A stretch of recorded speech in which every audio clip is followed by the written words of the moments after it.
Welcome to Behind the Line, where we pull back the curtain on the challenges facing first responders and frontline workers. The work you do is unique, and so are the stresses that go with it. Join me as we tackle key issues to reduce risks for burnout, and as we work to support you in doing the job you love without sacrificing being the kind of person you want to be. Hey there, and welcome back to Behind the Line. I'm your host, Lindsay Faas. If you're new to Behind the Line, what you should know about me is that I'm a clinical counselor specializing in trauma therapy, and after over a decade working with first responders and frontline workers around issues like burnout, compassion fatigue, PTSD, and related OSIs, I've become a passionate wellness advocate and educator for those who sacrifice so much for our communities out on the front lines. Behind the Line is a place for us to talk about the real life behind the scenes challenges facing you on the front lines. I created this podcast with the hope of bringing easy access to skills for wellness, allowing you to find greater sustainability both on the job and off. While you're listening today, please take a quick second and go over to Apple Podcasts to give us a quick rate and review. Your support and feedback goes a really long way in making this resource more visible to others who work in first response and frontline work. We really appreciate it. Today, we're kicking off a short series spotlighting a few amazing helping professionals who have taken their experience and learning as frontline helpers and sought to go above and beyond in bridging gaps, offering supports, and calling out broken systems. Today, I am honored to be joined by Nathan Kapler, a retired law enforcement officer and the host of the 1033 podcast, where he tackles issues around PTSD and mental health facing law enforcement. We talk about systemic challenges, the impacts of the real lives of amazing helpers, and how we can work together to tackle these challenges from the inside out. Let's dive in. Welcome, Nathan. I'm so glad to have you here with me. I know we have been kind of waiting to do this for a while. I think we've had this on the books for like a month or two. So I'm so glad we were able to coordinate a time to connect. Thank you for having me. Yeah, I'm excited to pop over and share the love over here. Yeah, fair enough. Well, why don't we start just by having you share a little bit about yourself and your background as a first responder, and some of the work that you're up to. Yeah, so it's easier if I paint a picture as to where I'm at in life right now, because I wear many, many hats now in retirement. I'm a father of three, married. We live in Langley, BC. I've got a few different business hats on. I won't dive into that too much. Retirement has been awesome because it's caused me to kind of grow in certain areas. And I absolutely love the different things that I'm able to do now outside of what I did before for 14 years. So for 14 years prior to 2021 was when I retired. I was with the Mounties, the RCMP, for 14 years. And I did a number of different things with them. I did the general duty thing. I was a drug investigator at a provincial level. And then I moved up to the federal level policing and did even more up there and had fantastic experiences. But over time, the one thing that I didn't think that was going to get impacted, which was my health or my mental health, very much did. And post-traumatic stress very much became a part of my journey with first responder work. And we'll get into more of the nitty-gritty as to where that goes, but that's kind of who I am right now. So I would say I'm on a path of healing and recovery. And also a part of that journey too is I do have my own podcast and do very similar work to you, where we kind of bang that drum together as a community and we let first responders know that, some of the mental health things that they're going to encounter, I don't even say may, I say they will encounter, is very normal. And we need to start having better conversations around how do we stay well? How do we recognize what it is that we're going through so that we can address it? Sometimes we feel like we're in the fog and we don't know how to get out. So very, very crucial kind of things going on there in my life too. And that really helps me kind of stay connected with community and, some of the things that I feared about, being judged or being viewed in such a way about stepping forward as a Mountie and talking about my mental health, I've actually found that I've had better connection now with Mounties and first responders Mm. because I am talking about this, and it's allowing others to feel safe and say, Yeah. hey, I also am going through this and I haven't found anyone yet that can openly talk about this. So I'd love to talk to you. Mhm. And you start to see other people start to flourish again and grow and deal with their stuff Yeah, and remove some of that shame and guilt. So that's a little bit about totally. me. I mean, I think there's this really interesting piece about the Mounties in particular. Like a different degree of keep it quiet within that culture. And especially for those that are still working actively, there is this like loyalty to the system that feels like it's required in order to stay okay in the system. And I'm so curious how that is for you, like how you've noticed that in your own experience of retiring and maybe feeling a different permission or freedom to share about how that experience was for you versus when you were in it, but also how that is as you connect with others who are potentially still in it. Do you find that that's harder to have some of those conversations without some of those barriers that say I still have to be like guarded or protective of this because I am still active? Yeah, I really do, and I think if we look at the two different types of people that are out there that are going through maybe their trauma and they're starting to try and deal with it, it's really hard for active members to step forward and say, this is what I'm going through. I'm going Yeah. through addiction. I'm going through alcohol abuse or drug addiction.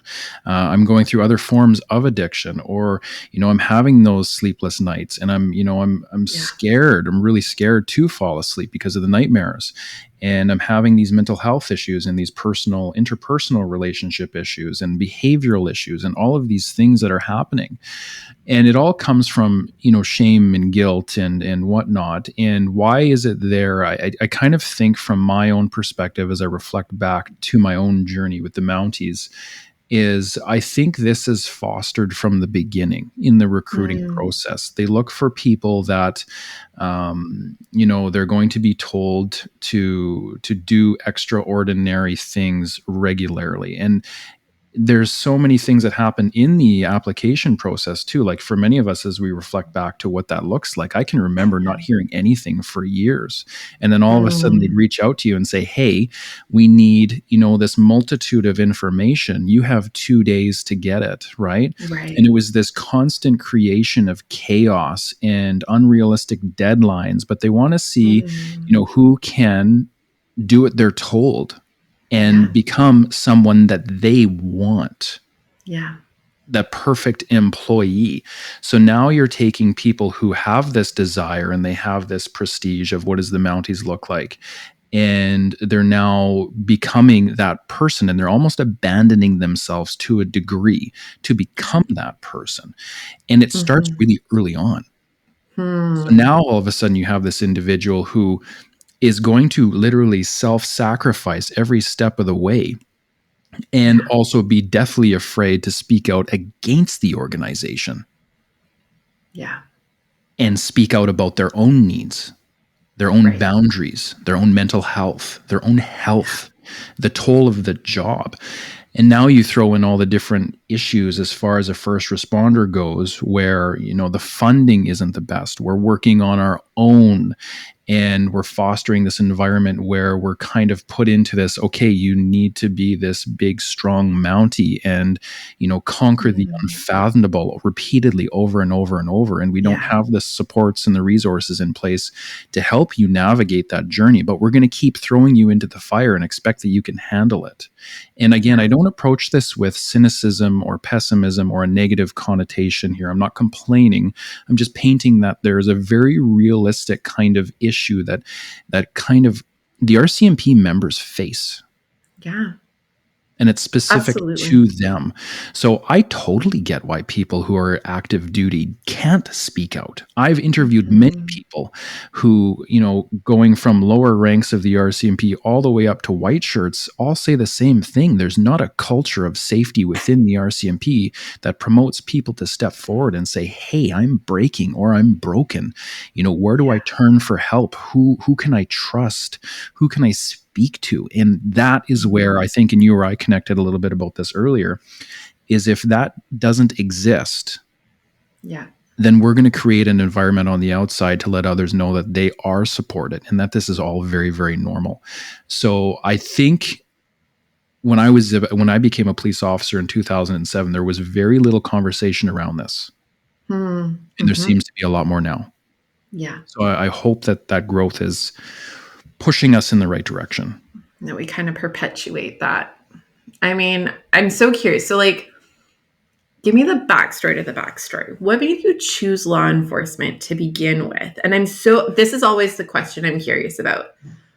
What were the expectations going in? And then what do you think about now, like through this process and kind of in hindsight, about those expectations as it relates to what your actual experience has been? So I love when you ask people this question because you'll always get one answer, and that answer is always, and this is true for myself. I wanted to get into something that I could be passionate about, where I could help people and I could be a voice for others that are, suffering and struggling, and kind of make the world a better place. Yeah. And I think we all share that common theme, where you ask that question to someone who's gone through, immense amounts of therapy and really kind of found healing, they can go a little bit deeper. So for me, and this is where I'm going with this train of thought, my childhood had specific experiences where I felt very powerless and I didn't have a voice. And there were certain things, certain traumatic events that really created kind of a lot of pain and suffering. And I didn't know how to get that out as a child. I didn't have the right support there.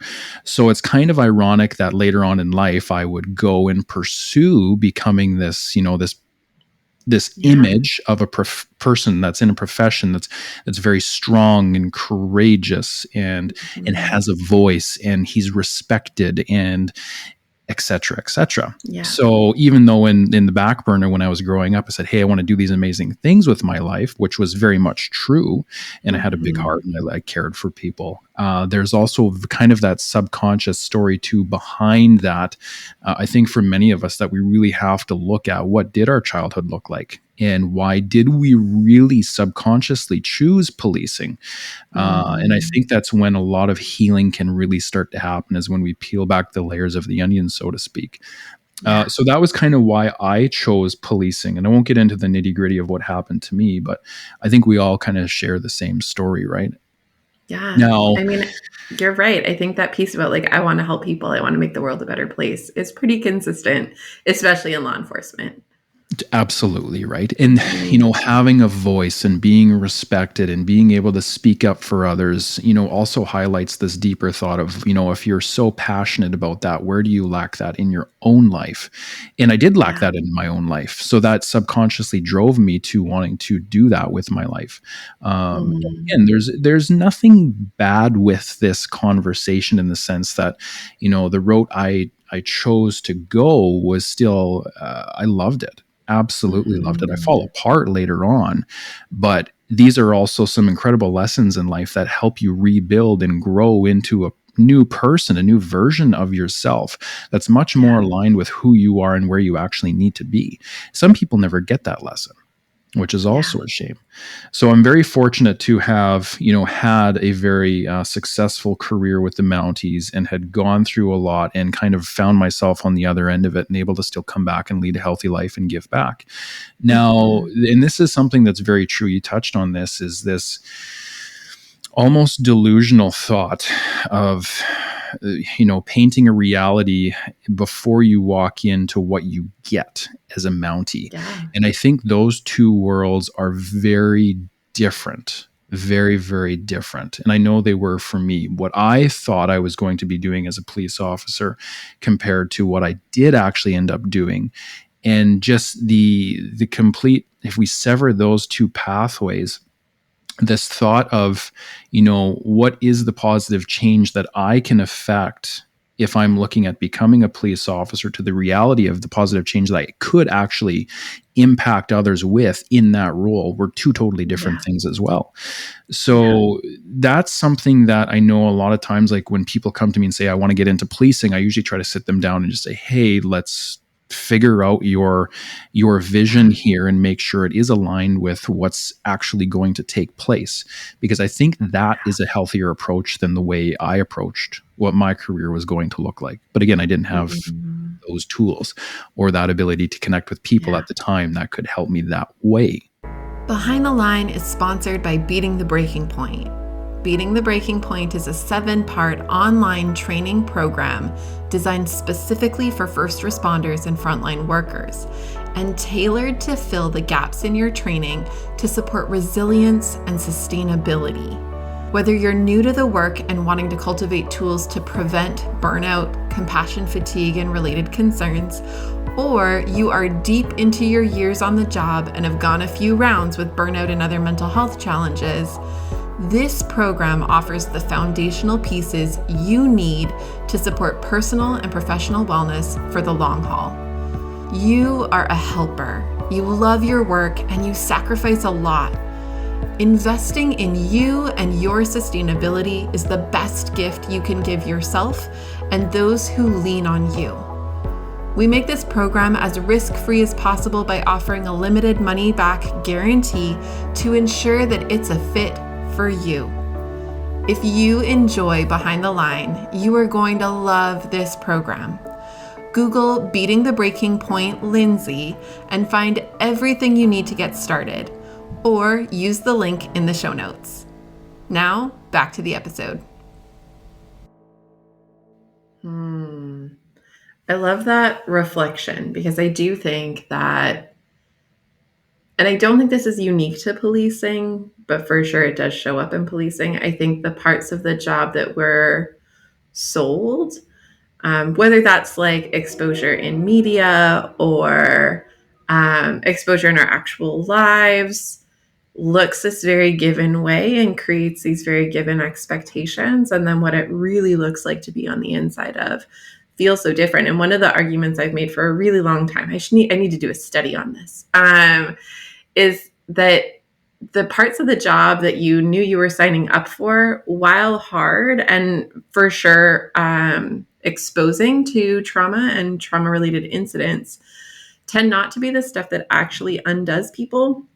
It's actually far more, I think, the systems that they're embedded in and the stuff that you didn't know you were signing up for. It's like the bureaucratic BS and the power tripping dynamics, and right, like it's all of these like very nuanced things that are embedded in so many layers upon layers upon layers within the system. And you can know that, like, you know, there's like hazing that happens, or, you know, like you can know that there's like some of these pieces in the system, but I don't think that we advertise how deep it goes and how intrusive it is, and how unavoidable that is. I think people just think like, oh, if I just like keep my head down and do a good job at the policing part of policing, I'll be right. Like, but that's not actually accurate. And I think that that's actually the stuff that tends to be the more undoing parts of the job. We signed up knowing I was signing up for, right, hard calls and, you know, these different possibilities of scenarios, but we didn't know we were signing up for some of the really deeply embedded pieces in the background.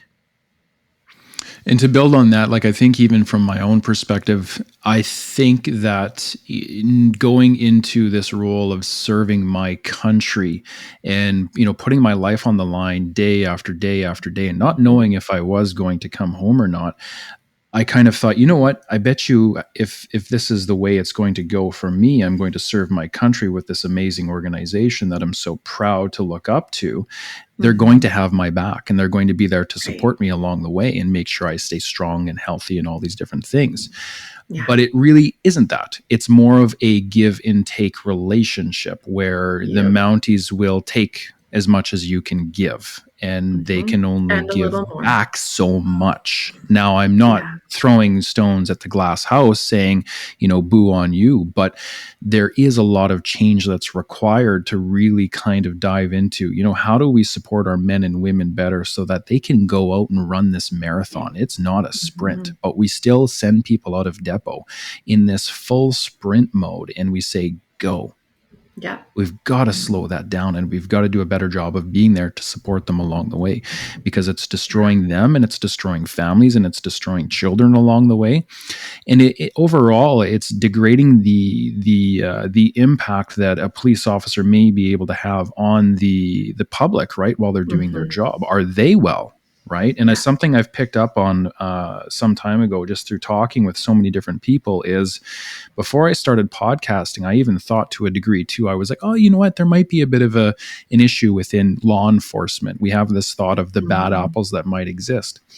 And then I thought to myself, you know what, maybe if it's not that, could it be something different? And I thought, you know what, most people that go into this profession genuinely are amazing people. So let's just say, for argument's sake, that 100% of the people going into policing are compassionate, and they're mentally stable, and they're fit, and they have this ability to care and be compassionate and to be amazing leaders in the environment. And we put them into this career. And now all of a sudden, why are we seeing all these issues with police brutality and, you know, officers making not the best decisions while they're working? Yeah. And I thought to myself, you know what? This seems to be more like a mental health epidemic than anything. Yeah. Because these people should be able to make wise decisions while doing their job. Why are they not able to do that? It's because they're unwell. Yeah. And we need to do a better job of that. Totally. It's like this reciprocal kind of piece, right? Like, I talk about this a lot with nursing. I don't think it's unique to nurses, though. It's like a numbers game, right? So historically, we haven't had to value long-standing, highly experienced professionals in some of these professions because it's cheaper to just get new ones in. And within the system, right, the cog that any one of us might be within that system, there is some amount of disposability and replaceability. And I find that really disappointing, actually, like as a member of the public, as a consumer of services. It makes me very fearful and worried about things like having to take my child to the hospital for a procedure, because I don't actually feel confident that we have the best, most skilled, experienced people there at all times. Because I know the burnout rates right now, and I know that we're burning out the best people, and that we're burning them out at a rate that is exponentially faster than it's ever been in history. And I know that a lot of those people are there and feel in over their heads. And I know that because they come to my office and tell me about it. And that is scary as a member of the public. And I feel that way similarly about policing. I feel similarly that way about paramedics. Like I am watching it unfold in my office, and then I go home thinking, God help us, no one break an arm today, please. Cause I don't feel confident in what happens after that, because I just talked to 3 people who I think are amazing that are leaving. And I just talked to 3 people who are brand new to it, who are so in over their heads and identifying, like, I put on the brave face, but I'm so in over my head. And now I think we're at a place which is super interesting, and I'm terrified but intrigued to see what happens next, where we have this new generation of people who care differently about work-life balance than we've ever had in history. And they're not choosing to go into some of these professions because they are more aware of how they're treated and not willing to tolerate it the same way that previous generations were. And I'm super fascinated by what's going to happen, because I don't think the numbers game is going to work for much longer. I don't think this thing that hospitals and, you know, law enforcement agencies and stuff have capitalized on, where they kind of go like, yeah, I mean, who needs you though? Because we've got a whole new cohort coming in. I don't know that the statistics on that are going to keep up for much longer. And I'm really actually genuinely concerned about what happens then for public service as a member of the public who needs that service sometimes. 100% agree as well. I'm gonna jump back one notch here and then come back to this Yeah. train of thought. But you touched on something too earlier that I wanted to really kind of highlight as an important part of the journey of trauma and first responder work, military, and even just civilians that go through trauma. I think for a large part of the population, including myself, we're very capable at handling a traumatic event. We have those Yeah. systems in place where the body will call up fight or flight. It'll, dump out the adrenaline. It'll get the body ready to do a response in order to stay well. And I loved how you put this. You talked about how you actually don't know if it's necessarily the trauma that's causing a lot of the bulk issues. It's actually how we process everything afterwards. And through podcasting, I learned about these different terms that I didn't really know of when I was actually a police officer. So I want to share them. And they were sanctuary trauma and moral injuries. And they're kind of these pegs in the wheel that we really need to start talking about as well. And the sanctuary trauma, just to dive into a little bit of an education session, because we may as well, some people may not know what it is, but it's that post-traumatic event when we go to someone looking for support and we don't get the support that we need. And that actually seems to be more damaging than the traumatic event itself, which is actually kind of interesting, because now we start to see a little bit about, okay, what's happening that's causing that to fizzle out and we don't heal from whatever the event was. And it's this connection piece that we need from other humans when we go to them and we're trying to be vulnerable and we're saying, hey, we need to connect with you in this moment. We don't know how to process some of the stuff that we just went through. Can I talk to you? Can I feel this with you? Can we both feel this so that we can do this together and I can heal? That's completely absent in policing. Yeah. Completely absent. Now, if you stack in another layer of complexity to this, the moral injury aspect of things, we all have a moral compass. And in first responder work, you will go to one call where you have to bend your moral compass in order to get the job done. Now, if you stack a traumatic experience on top of a sanctuary trauma with a moral injury in place of this whole event that's happened, that is somewhere where most people have never been. And you don't know how to come out of that place. And you need specific help in relation to that from a professional in order to come back. Now, you stack a Mountie or a first responder or someone else, you may go through hundreds of these in your career. Yeah, totally. And you are lost. Well, and I think I would add to that, because you're right, and I love that you're naming those terms. I would add to that there's also this form of trauma that not a lot of people talk about, and it's organizational or institutional trauma, right? And so I think it kind of meets with that sanctuary trauma piece, because that's who we're going to saying, help, please. But organizational trauma is really this piece about, I am entrusting this system to have my best interest at heart. And not only does it not always, but it's actually sometimes the aggressor, right? So like, I remember one of the stories that has stuck with me for a really long time was someone I spoke to who was in corrections, and they had an incident and they responded to it in all of the correct, right policy procedural ways. But there was a death, and now there's an investigation.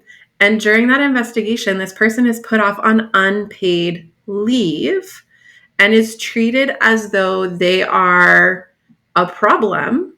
So they have participated in this traumatic event. They experience the trauma of that event and the emotions that attach to that event. And then they're cast away, not just like, no, you just take a break and you do you for a little bit while we figure this out. But like, we're also going to not pay you. So you're now in financial distress. We're going to treat you like you're a hostile, as opposed to an asset where we just have to be curious about how that played out. Like, we're going to actually be aggressive and adversarial towards you, as opposed to even neutral. Neutral would have been better. Right. And so it's these levels of like, there's the supportive, not supportive question. Less than that, there's the neutral, not neutral question. And then even harder than that is this, are we actually adversarial with the system within which we're embedded? Well, and how are we painting the realities of what someone is going through in a vulnerable state? You take a first responder who's just gone through something significant, say a use of force that may Yeah. actually include using your firearm, and we send them off and we say, "Hey, we can't actually be connected with you anymore." So you're striking their support out of the equation. You're striking their connection. You're removing anything that may actually be there, and these are the things that they need in order to process kind of what they've gone through. These are their family members. This is their identity. And you put them in this position where they now sit at home and they stew about, did I do the right thing? Yeah. And they are in such a vulnerable state that they will convince themselves that they did the wrong thing. Yeah. And now all of a sudden their experience and their memory is starting to shift. And they're starting to doubt themselves and weave a much different story compared to, the capable, confident cop that was there dealing with a high stress incident has now all of a sudden catered and said, "Oh my God, I did something wrong," when in reality they hadn't. They had done their training exactly the way they had done. So these stories, these pieces are so significant. And I'm glad you're here having these conversations because they need to be had. Mm-hmm. Yeah.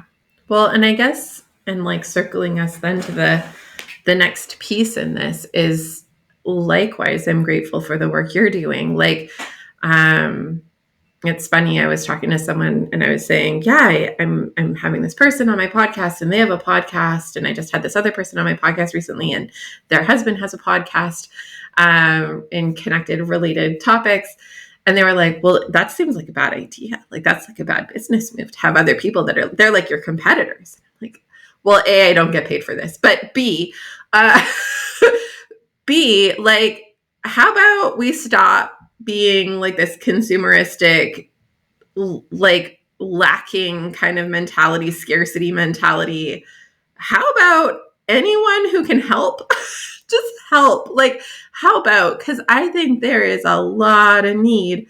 And I think it's actually really important that we have a multitude of voices speaking to that need from various perspectives. Like, just like there's no one counselor who's going to be the right fit for every client, there's not ever going to be one voice that satisfies the sense of need for every person who's experiencing some of these challenges. So I would love to hear about, for you, that transition from retiring to choosing to take on this podcast, and like what the heart of that is for you, what your hopes are around it, and what it looks like to kind of be a support person from the position you're in now. Yeah, great question. I'm a full transparency kind of guy now, especially having had gone through everything I had gone through. So I'm going to dive into a bit of my story, which will blend into the answer that I'm going to give here. Sure. Through my journey with PTSD, I was absolutely derailed by horrible depression and anxiety. Every symptom known, in the DSM for PTSD, I went through it. Mm-hmm. Where my journey then went was through harassment and bullying within the RCMP, which is also very common, was not supported in that time. And the issues that come from that place is this debilitating anxiety attacks. I started to get these anxiety attacks where I was starting to vomit every day and I didn't understand what was going on. And this actually spelled not just from like a harassment and bullying in the workplace, but an incident where one of my supervisors, who was facing alcohol addiction himself and significant PTSD and unaware, charged me in a hallway, and I actually thought we were going to get into a fight. So now all of a sudden I don't feel safe at work, right? Which was very bizarre as a police officer to go through that experience. That's where the anxiety attacks start to come in. Every time I'm going into work, I'm thinking, who the hell's going to charge me and want to fight me at work now, right? Don't feel safe. So I end up going through such significant pain and suffering that I no longer can cope with what I'm going through. Suicidal ideation was a part of my journey. Addiction became a part of my journey as I'm looking for some kind of solution to deal with this pain and suffering. I have no shame and guilt to talk about this because it all makes sense. If you go through this significant amount of pain and suffering, you will seek out a solution. That is human nature. I accept it, fully accept it. So the beauty in the story is I eventually get to a point where I recognize that I need help. Mm-hmm. And I am so stubborn that I have never asked for help in my entire life. And I have to put my hand up for help in order to go to rehab to get me back on track and to figure out what has happened to me, Yeah. to put it all into place and process, years of trauma. And I did just that. So in 2019, I went to rehab and I had this phenomenal experience, and where this seed that gets planted for Nate being, getting into sobriety and recovery and podcasting is planted there. I sat down with my therapist, and I was so closed off by that point. I wasn't sharing Mm-hmm. anything. I had Mm-hmm. so much armor on that I didn't even know how to communicate or connect with anyone else, let alone myself. Yeah. He sat down and said, Nate, this was after weeks of trying to get me to open up. He said, Nate, the only time that you're going to be able to truly heal from this is when you can develop the ability to tell your story. Mm. Yeah. And I didn't know what that meant in the moment, but I knew it meant something profound. Yeah.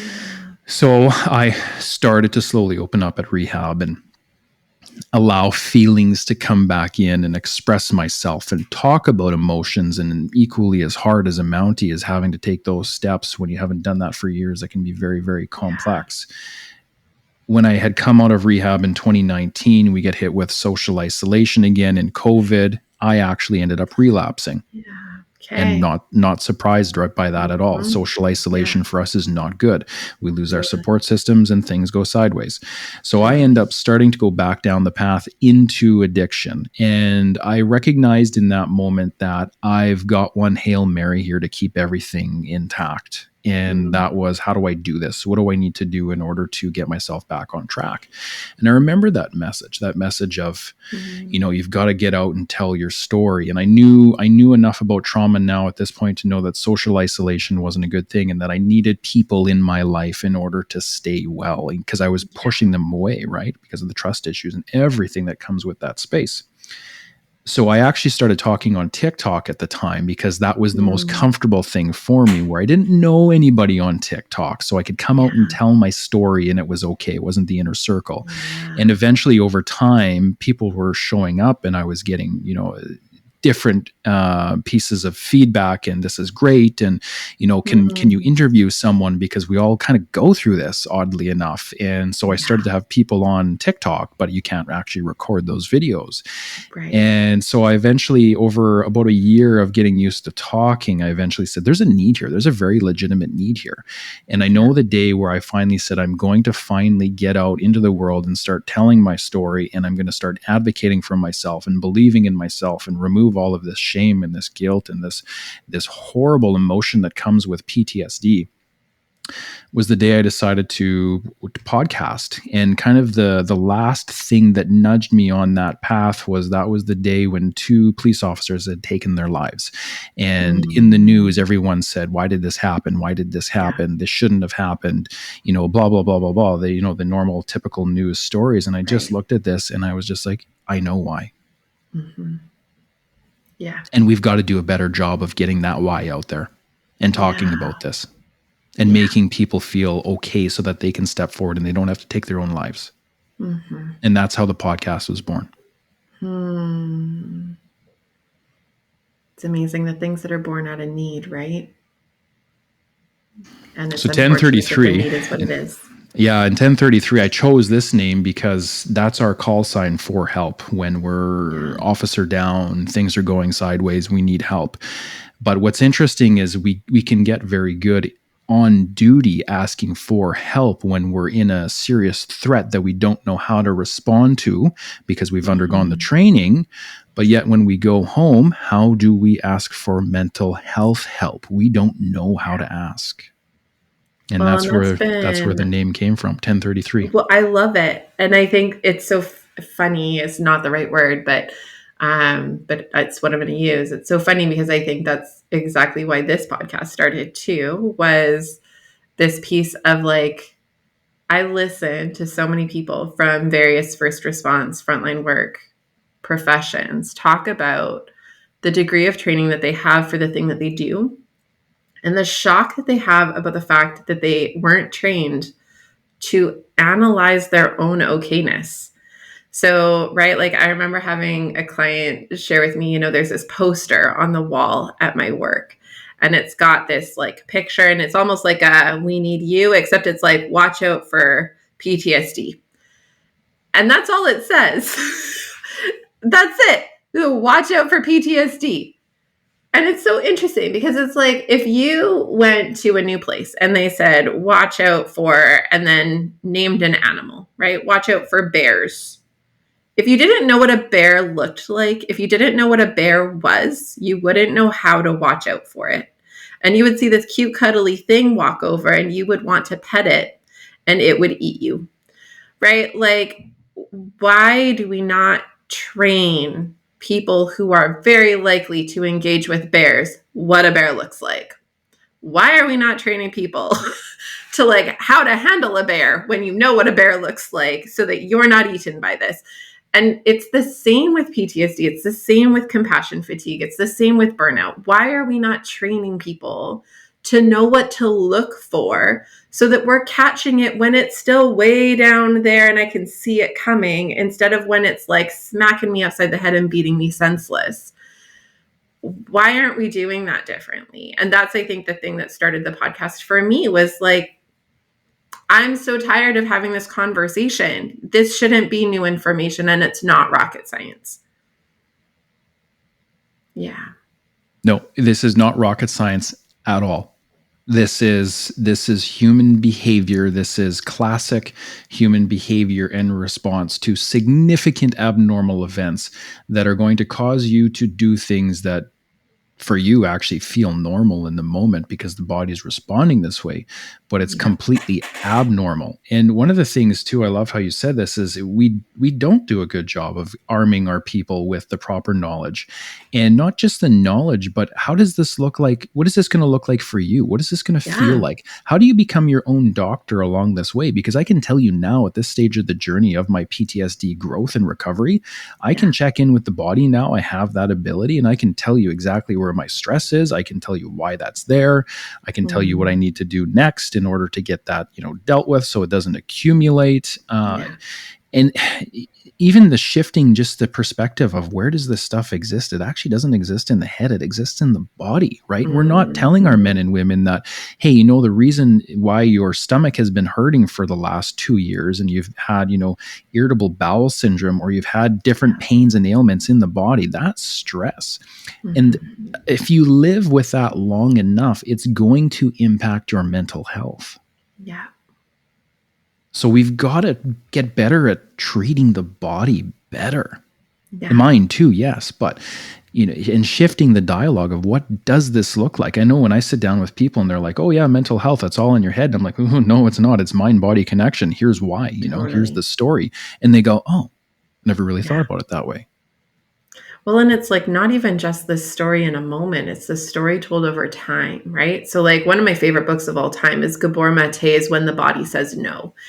And I love it because it describes that. It talks about this idea of how our exposure to things is embedded into our body and how our body experiences. And our body is the conduit through which we do life, right? Like I see through my body, I hear through my body, I feel through my body. It is the mechanism by which we encounter situations and people and experiences. It's also the mechanism by which we make sense of the story of who my body was in that moment and how it responded to things and what that means about me. They're inextricable, right? Like they are intertwined. You cannot piece them apart. There is no one or the other. They are inherently combined. And in his book, he talks about this idea of that over the course of time. So when we are heavily exposed to trauma or stress or adverse experiences from childhood, over the course of time, it is more likely that we will have health-related concerns that are directly related to the degree of stress we experienced over the course of time. And he makes arguments for certain kinds of cancers, for multiple sclerosis, for all kinds of autoimmune conditions, for tons of digestive concerns, right? All of these have these like really interesting, if you talk to a doctor about fibromyalgia, they're like, we just don't really know where fibromyalgia comes from. But if you track a consistent factor of fibromyalgia, it's almost always trauma. There's almost always early childhood experiences of stress and trauma. And it's been embedded in the body and held there for a really, really long time. And it's had to hold and tense and protect. And it does that for so long that my body has literally developed muscle tension issues and all of these autoimmune pieces that interconnect and create symptoms like fibromyalgia.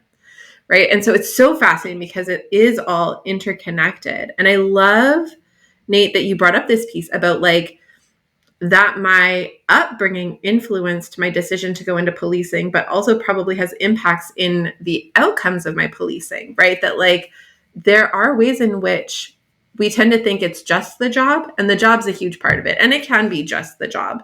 But a lot of times there's a reason we got into the job, and there's woundings and hurts that led us to make choices that led us to the job. And those are often echoed in a lot of our traumatic experiences that we have within the job. And so it is this like mind, body, and over time projected thing that I don't think we fully account for.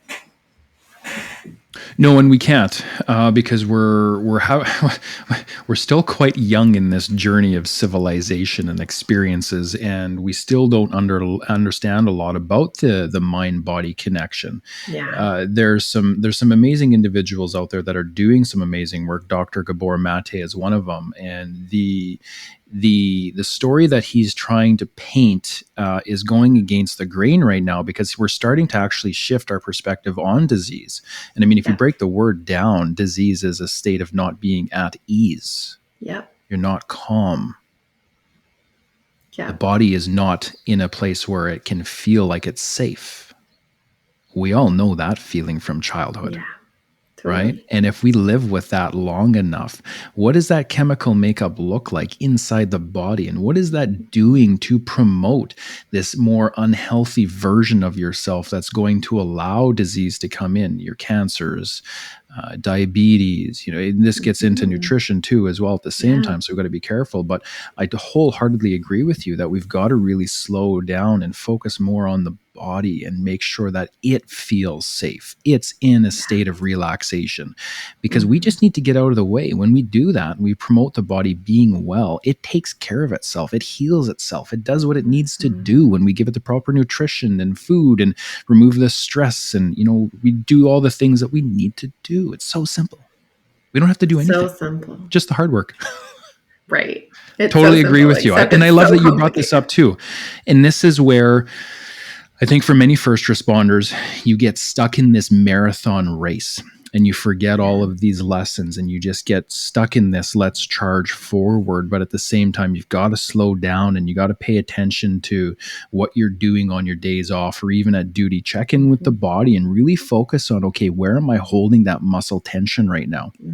And it's amazing when you actually stop for a moment and let your shoulders go limp and just start to feel the body. You can see where that tension is. You let that go and all of a sudden you feel good.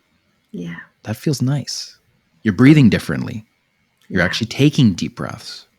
So important stuff for us to do because we forget how to do it. So important. True story. I'm curious, Nate, as we wrap up, because I feel like we've done some solid work and people are going to be exhausted after listening to this. They'll be like, I got work to do, man.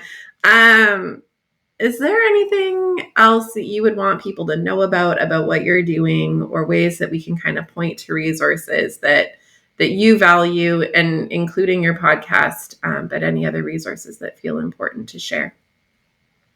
I think one of the biggest things that I can point to is your mindset and really tune into what the mind is telling you in every single moment of your life. I don't know. I'll quote this real quick. Let's say we have 40 to 60,000 thoughts throughout the day. A lot of them tend to be very negative. We tend to be very hard on ourselves. And if you're going through something that's very difficult, whether it's depression, anxiety, addiction, mental health, stress, all of these different things, you're going to be even harder on yourself. And there is this amazing, loving community that is here, that is trustworthy and safe. That's you, that's me, that's so many people that are stepping forward and saying, yes, this stuff is real. Connect with us. We want to be here so you can hear our story and you can hear others' stories, because you don't have to continue to live this way. Yeah. And that is the beauty of this passion project. Even though your friends said, hey, you guys are all competing, we're really not. This is not a competition. There is a big enough piece of cake here. Trust me. And it doesn't involve money. It involves feel good. It involves like inspiring people to move beyond what they've been through so that they can realize that they don't have to stay a prisoner in this experience. And I felt that way before. And I'm sure you have too, where you've felt like you were lost and you can't get out and you need that help. And it takes someone who's been through something incredibly difficult and who's willing to reach back for the right reasons and give you a hand and pull you out of that trench. But we're here. Yeah. So tune in with yourself and give yourself that self-love, that compassion that you deserve, because there's a reason why you're here and you're not feeling good, and accept it and look for help. It's there and you can get out. No problem. I mean, we're both right here. I love it. Thanks so much, Nate. I am so grateful that there are other people out there doing this work. I am so grateful for your experience. Like, as much as I would never wish upon you the experience that you had to bring you here, I'm also so grateful that, given that it happened, that you're using it in the way that you are, because I do agree that people really need to know that their story isn't in isolation. And I think that when we hear echoes of ourselves, we feel like we're not so alone in it. So I'm so grateful for the work you're doing and how you're making that available. Thank you. And yes, gratitude is a beautiful thing too, that I hold gratitude for falling into, the trenches of everything I just talked about, because it taught me so many beautiful things. And it also led me to a place where I had a choice. I could stay or I could grow. Yeah. So thank you for having me here today. It's been an honor. Such a pleasure. Thanks for being here. I want to extend one more really big thank you to Nathan for making the time to join me today. As we wrap up, let me remind you that if you value this podcast and want to help us in our mission to support frontline wellness, there are 3 amazing ways that you can help us do that. The first one is to use the power of your ratings and reviews on Behind the Line on Apple Podcast or wherever else you might be listening. The second way is that you can follow me on social media at Lindsay A. Faas and engage with me in this amazing little community that we're building there. Every time that you like, comment, and share our posts, you help us to spread like wildfire, thanks to the magic of the algorithm. And last but not least, share this resource and our other resources with those you know. If you would like a poster or info cards about the podcast for your workplace, send me an email at support@thrive-life.ca. Know that we can be found online on our website, on most major podcast platforms, as well as on YouTube. We make all of our resources available to you because the work you do matters. But more than that, you as a person matter.